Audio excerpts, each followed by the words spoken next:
दुपारी वक्फ विधेयक लोकसभेत मांडणार। विधेयक मांडल्यानंतर लोकसभेत सत्ताधारी आणि विरोधी पक्षांची 8 तास चर्चा होणार।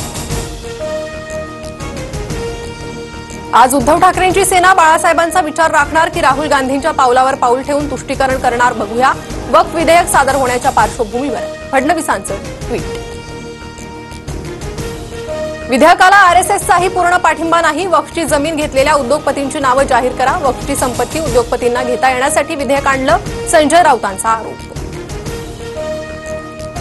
वक्फ सुधारणा विधेयक चर्चेवेळी बजरंग सोनवणे लोकसभेत अनुपस्थित राहण्याची शक्यता। सोनवणे अजित पवारांसोबत होणाऱ्या बैठकीसाठी बीडला गेल्याची माहिती।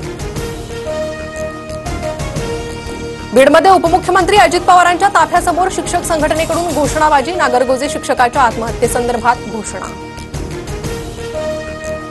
धनंजय मुंडे अजित पवारांच्या बीड दौऱ्यात उपस्थित राहणार नाहीत। प्रकृती ठीक नसल्याचं धनंजय मुंडेंचं ट्विट। उपचारासाठी मुंबईला यावं लागत असल्याची मुंडेंची माहिती।